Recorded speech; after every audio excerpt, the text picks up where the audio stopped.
Hello നമസ്കാരം. അപ്പോൾ എല്ലാവർക്കും എൻ്റെ പുതിയൊരു വീഡിയോയിലേക്ക് സ്വാഗതം. അപ്പോൾ എല്ലാവരും സുഖമായിട്ടിരിക്കണമെന്ന് വിശ്വസിക്കണം. ഞങ്ങളിവിടെ സുഖമായിട്ടിരിക്കണം കേട്ടോ. അപ്പോൾ ഞാൻ ചെറിയൊരു കുക്കിംഗ് വീഡിയോ ആയിട്ടാണ് വന്നിരിക്കുന്നത്. നമുക്ക് സിമ്പിളായിട്ടൊരു മട്ടൻ കറി എങ്ങനെ ഉണ്ടാക്കുന്നതെന്ന് നോക്കാം. ഇപ്പോൾ ബാച്ചിലേഴ്സിനാണെങ്കിലും എളുപ്പത്തിൽ ഉണ്ടാക്കാൻ പറ്റുന്നൊരു കറിയാണ് കേട്ടോ ഇത്. അതിന് എന്തൊക്കെയാണ് വേണ്ടതെന്ന് നോക്കാം. അപ്പോൾ ഞങ്ങളിത് ആ മട്ടൻ കഴുകി വൃത്തിയാക്കി വെച്ചിട്ടുണ്ട്. ഇത്തിരി ചെറിയ ഉള്ളി, ഇഞ്ചി, പിന്നെ വെളുത്തുള്ളി, പിന്നെ കാന്താരി മുളക്, തക്കാളി, കറിവേപ്പില. ഇത് മല്ലിയുടെ ഇലയാണ് കേട്ടോ. അപ്പോൾ ഞങ്ങളുടെ വീട്ടിൽ തന്നെയുള്ള ചെടിയാണത്. ഇതിനെന്താ പറയുക കമൻറ്റ് ചെയ്യണേ.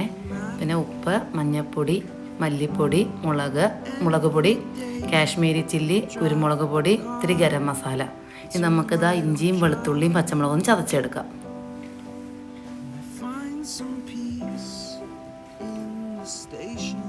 അപ്പോൾ നമ്മൾ ചതച്ചെടുത്തിട്ടുണ്ട്, ഒരു പാത്രത്തിലേക്ക് മാറ്റിയിട്ടുണ്ട് കേട്ടോ. അപ്പോൾ കുക്കർ അടുപ്പത്ത് വെച്ചു. കുറച്ച് വെളിച്ചെണ്ണ ഒഴിച്ചു കൊടുക്കുന്നുണ്ട്.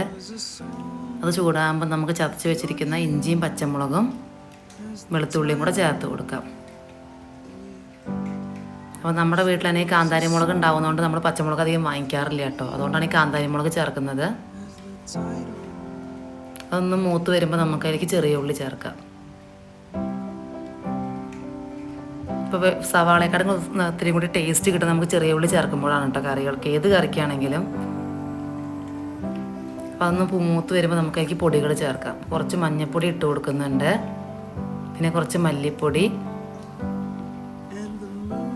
പിന്നെ കുറച്ച് മുളക് പൊടി ചേർക്കുന്നുണ്ട്, പിന്നെ കുറച്ച് കാശ്മീരി ചില്ലി,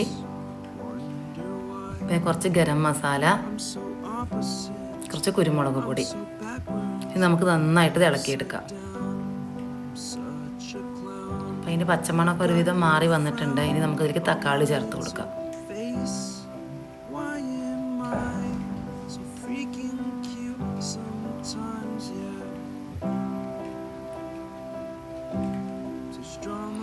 തക്കാളിയൊക്കെ ഒരുവിധം വെന്ത് വരുന്നിട്ടുണ്ട് കേട്ടോ. അപ്പോൾ നമുക്കിനി ഇതിലേക്ക് മട്ടൻ ചേർത്ത് കൊടുക്കാം.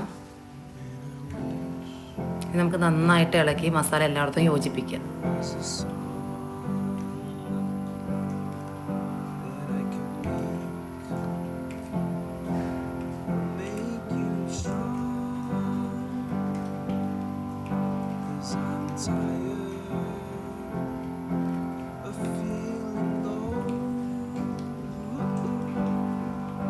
നന്നായിട്ട് ഇളക്കി എടുത്തിട്ടുണ്ട്. ഇനി ഇതിലേക്ക് നമുക്ക് മല്ലിയിലയും കറിവേപ്പിലയും ചേർത്ത് കൊടുക്കാം.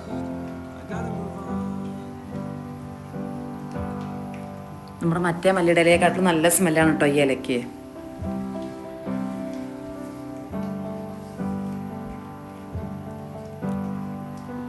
നന്നായിട്ട് ഇളക്കിയിട്ടുണ്ടെങ്കിൽ നമുക്ക് ഇതിലേക്ക് ആവശ്യമായ വെള്ളം ചേർത്ത് കൊടുക്കാം.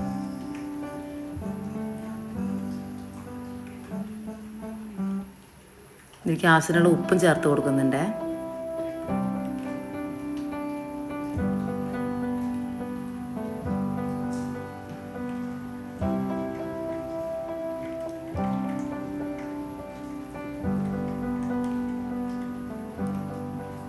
നമുക്കിത് വേവിച്ചെടുക്കാം. അങ്ങനെ നമ്മുടെ ആ മട്ടൻ കറിയൊക്കെ വെന്ത് വന്നിട്ടുണ്ട് കേട്ടോ. അപ്പോൾ ഈ സമയത്ത് എരിവും ഉപ്പും കമ്മിയായി നമുക്ക് ചേർത്ത് കൊടുക്കാവുന്നതാണ്. നമുക്കിങ്ങനെ സർവിങ് ഡിഷിലേക്ക് മാറ്റാം. അപ്പോൾ ഇതൊരു അടിപൊളി കറി തന്നെയാണ് കേട്ടോ. എല്ലാവർക്കും സിമ്പിളായിട്ട് ഉണ്ടാക്കാൻ പറ്റുന്നൊരു കറി തന്നെയാണ്. അപ്പോൾ ഇഷ്ടപ്പെട്ട എല്ലാവരും ലൈക്ക് ചെയ്യുക. എല്ലാവരും തീർച്ചയായിട്ടും ഉണ്ടാക്കി നോക്കുക.